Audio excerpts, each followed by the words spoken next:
Hi, my name is Andrew. Thank you for visiting my YouTube channel. This is another video in a series on family investment offices in the USA. And if you're looking to source capital from ultra high net worth investors, this is a great resource for you to start with. A little bit about myself. I'm a fundraising strategist with 15 years of experience in high-end real estate sales and marketing, spanning Canada, Dubai, and the Caribbean.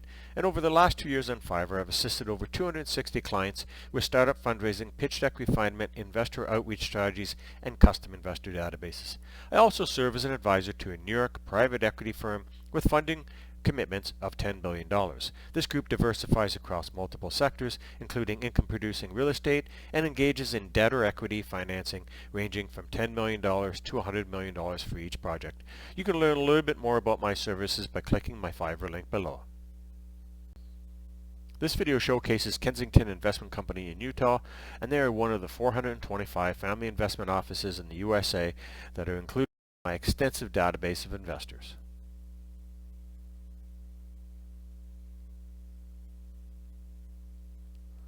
Company snapshot: they're based in Park City, Utah. They're classified as a family investment office and real estate firm. Sector is general.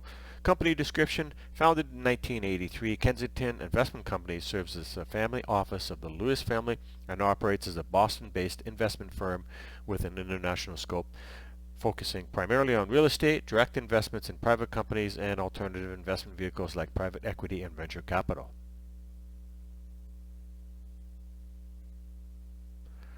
Now let's take a look at some key insights. Kensington Investment Company, headquartered in Utah and Boston since its establishment in 1983, serves as the family office of the Lewis family, operating as an international investment firm. They focus on real estate, direct investments in private companies, and alternative investment vehicles like private equity and venture capital funds. They manage over 2 million square feet of residential and commercial property, primarily in Boston, Massachusetts, and southern New Hampshire, while also investing in properties abroad. Their acquisitions and developments align with the Lewis family's philanthropic mission to improve lives and preserve the environment, aiming to become New England's leading socially and environmentally responsible real estate development and investment firm. Additionally, the Lewis family owns Grand Circle Corporation, renowned for its brands Grand Circle Cruise Line, Overseas Adventure Travel, and Grand Circle Travel. Offering international travel experiences to Americans over 50, GCC operates land-based trips and cruises on their fleet of 18 ships.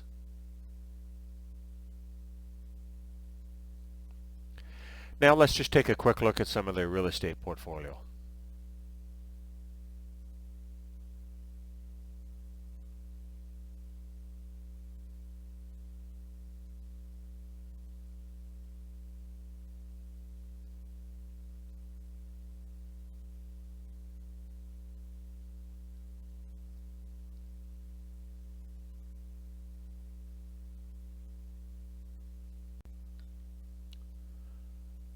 So let's take a look at the Family Investment Office database.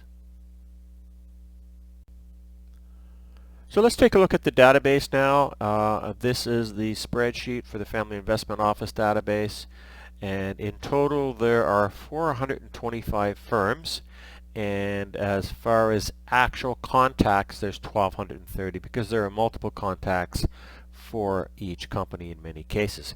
So you can see as I scroll down to the very bottom here, you're getting the first name and last name of the key contact. This database includes contacts, so you're not going to get any info at or admin at contacts, but you can contact them via the website, which is also included. So in that you're going to get first name, last name, email ID, entity type. They're all family office, but it will show whether it's single or multi. The firm name, website, they've all been verified, which basically means I've already run this database through an email verification system, and every single website has been clicked. So they are all either family offices or wealth investment companies that handle the accounts of the ultra high net worth contact, and you would find those as multifamily offices. Now, one thing is important to keep in mind, that there are a lot of firms, or actually a few firms, that are selling family investment offices on the internet. Now, I buy almost every database. If you've watched my previous videos, you know that I have over 400,000 contacts, and One thing that happens with family investment office databases are they're usually very unclean, they're very unorganized, misclassified. In other words, this particular database came from 5,000 contacts. Yes, 5,000 contacts is a database that I purchased from a major group that had actually said that it was good as of 2024. Well, I can tell you that it's not good, because when I clicked the contacts, a lot of them were not family investment offices. What happens is these companies scrape the internet and they come up with something that might say family, and it just might be a investment company or a wealth manager or even an insurance company that uses the word family in on their website, and therefore you're getting a lot of garbage. What I also have done is I've taken out all the philanthropy and the charitable organizations. Now, a lot of family offices are based on charities. And that's fine. There's no problem with that. But for the purpose of why most people come to me to look for family investment offices, is they tend to be real estate groups looking to market their projects, or other groups, especially those that are in the private equity side, that are looking to raise capital or to find opportunities to do joint ventures with. So they're not interested in contacting family investment offices that are charitable organizations or endowments. Now, there are many of them, probably a couple hundred at least. So the beauty of this database, when you get it from me, is that all the heavy lifting's been done. Again, you're getting 425 key firms, and that's all you need. If you need more than 400 contacts to market your project to and you're not getting any success, you have to point the finger at yourself and the project, because that's where the problem is. This is the greatest collection of wealth in the United States. There is no question about it. So it's really important to understand how you do your marketing. These databases are not to be used for spamming. They're more for research, so that you can actually try to add more contacts. Now, coming to the quality of the database, you can see here I've got quality and result. Those are just the uh, punch outs that I get from the email verification service. Now, what I've done is I've cleaned the entire database, and you can see it has qualifications such as 60% good, risky, and bad. Bad mean the email does not exist, so they're not part of this database. Now, risky means they may exist or not, so I've kept those in there, and the reason being is that a lot of companies, when somebody leaves, still leaves that email open, so it's still an email that gets monitored because the company wants to still remain active with that person's contacts or clients. So I've left them in there. And anyway, the key items that you need to remember are that you're going to try to make contact. You're going to check their website. Very large amount of the contacts in this database are going to actually have the key contacts. You're also going to get a chance to look at their LinkedIn's in most cases. So they're very transparent as far as the type of contacts you're going to get. Much more transparent than you're going to see in a venture capital database or a website. For example, in most venture capital websites, you're just going to get an info at, whereas these type of contacts tend to be more open, although in many cases you're going to have to do a little bit of digging, and you're going to have to sort of refresh from time to time. Most of them are going to be okay.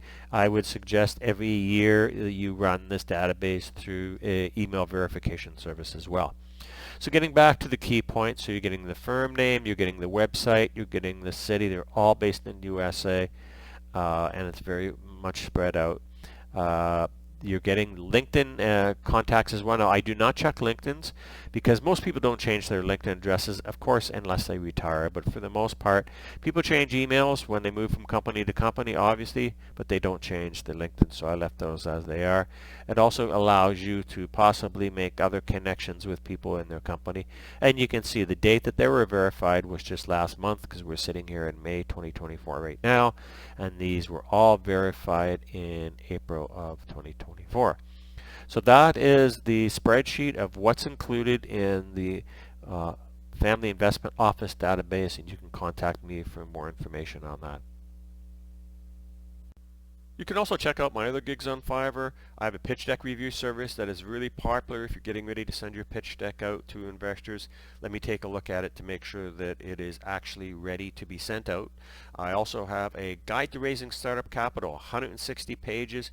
I created this for first-time fundraisers. It'll teach you how to do pitch decks, business plans, and other key initiatives when it comes to fundraising and other fundraising gigs. And if you need help to write your startup pitch deck, if you've got a business plan already completed, I can actually get you started on that. So just check those gigs out on my Fiverr profile.